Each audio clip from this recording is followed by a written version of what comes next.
Bonjour à tous, très heureux de vous retrouver ce matin. Nous allons regarder ensemble, comme d'habitude, les indices européens, le DAX 30, le CAC 40 ainsi que l'Eurostoxx 50 et regarder un petit peu également le marché du Forex que je trade beaucoup.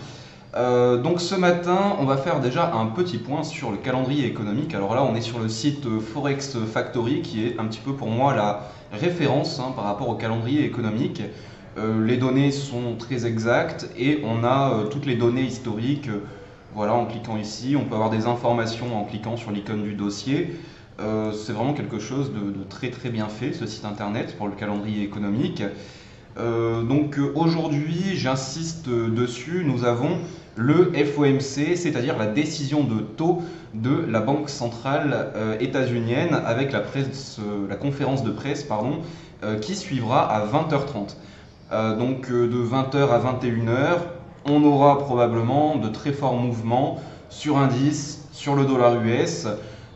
Ça risque de bouger pas mal et les marchés jusque-là risquent d'être très attentistes. Lundi et mardi, rien n'a bougé. Donc on peut s'attendre à des marchés aujourd'hui encore pires que les jours précédents.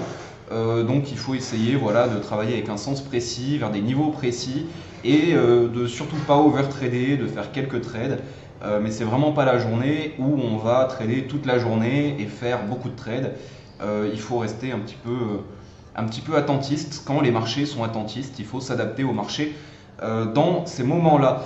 Alors, sur mon écran, vous voyez l'Eurostoxx 50 en haut à gauche, le DAX 30 en haut à droite et en bas l'indice CAC 40. Alors l'indice CAC 40, il sous-performe largement les autres indices. C'est pour ça qu'à chaque fois que je vous parle d'achat potentiel, j'insiste surtout sur le DAX 30. Et sur le DAX 30, le contexte est le même.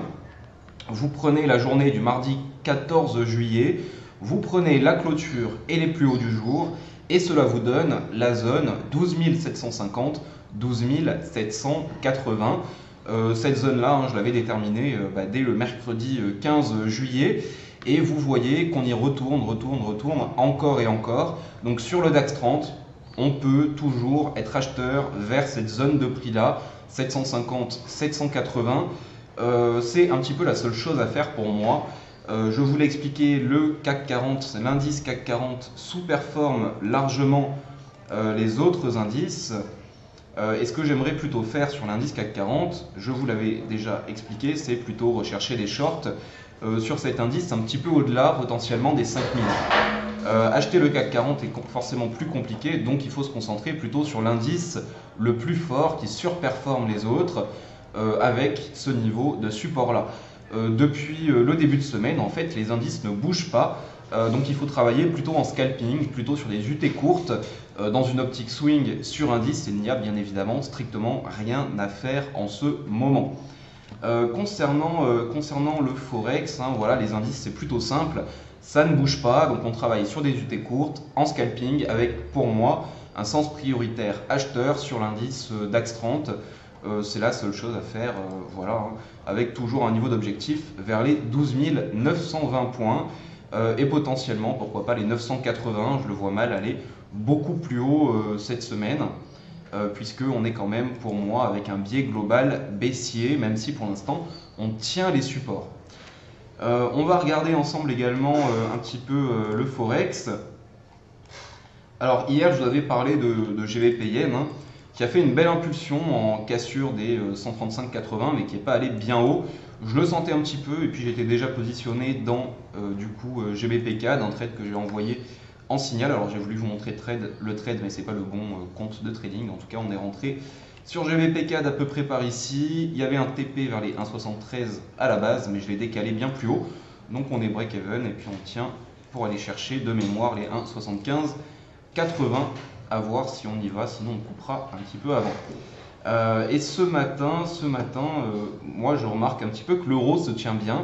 Alors on a l'euro-dollar qui est intéressant notamment, et puis également, pourquoi pas, l'euro-CAD. L'euro-CAD, alors qu'on a déjà tradé dans le cadre de DMT Live et qui se tient très très bien. Pourquoi pas ouvrir un nouveau trade sur cette paire? Pourquoi? Eh bien tout simplement parce que l'on est en train de... on a validé cette base de retournement en journalier. On a cassé de très forts niveaux, les plus hauts de l'année passée. On est au-dessus des plus hauts de la semaine passée. Donc en gros, on a un cluster ici vers les 1,5650. Et il n'y a pas forcément besoin d'attendre un pullback sur ce niveau-là, puisque si on regarde un graphique 15 minutes, eh bien on a quelque chose dans cette idée-là. On a quelque chose qui ressemble un petit peu à une base de retournement avec une ligne de coup oblique. En tout cas, c'est la lecture de l'action du prix que j'ai. Même si ça n'est pas très propre, c'est quelque chose qui est haussier. On voit qu'on tient bien les niveaux, qu'on a réalisé un double bottom vers les 1,5660, un petit peu plus haut que les 1,5650. Mais donc on a eu un pullback, on tient les niveaux, et donc je vois bien l'Eurocad faire une nouvelle impulsion pour aller chercher à minima les 1,58 et pourquoi pas à proximité des 1,60. C'est une paire pour moi qui a un très fort potentiel puisque je suis plutôt baissier sur le CAD et plutôt haussier sur l'euro, donc ce cross me plaît énormément. Si on regarde en hebdomadaire, on voit qu'on est parti de ce support-là, qu'on a cassé les ranges, les bases de retournement, etc.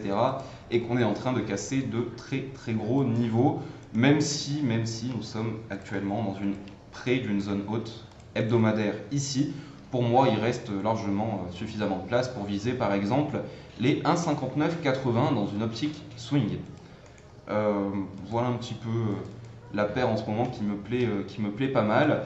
L'USD, je suis baissier dessus depuis un certain temps déjà, mais je mets ce billet-là baissier sur l'USD en stand-by puisque nous avons le FOMC ce soir, donc on ne va pas intervenir le jour même sur le dollar US. Et on est prudent sur l'indice, on n'overtrade surtout pas. Il va s'agir aujourd'hui en fait de faire quelques trades, d'atteindre son objectif journalier et de ne pas trop s'exposer une journée de FOMC. La journée risque d'être assez peu intéressante quand on voit les journées précédentes, lundi, mardi. C'est pas forcément aujourd'hui, juste avant le FOMC, que les marchés vont décider de décaler fortement et de créer de très fortes tendances. Voilà, je vous souhaite une excellente journée, je vous dis à demain, n'oubliez pas de laisser un pouce bleu en bas à droite de cette vidéo et de la partager si le format vous plaît. Je vous souhaite une excellente journée et à demain, ciao.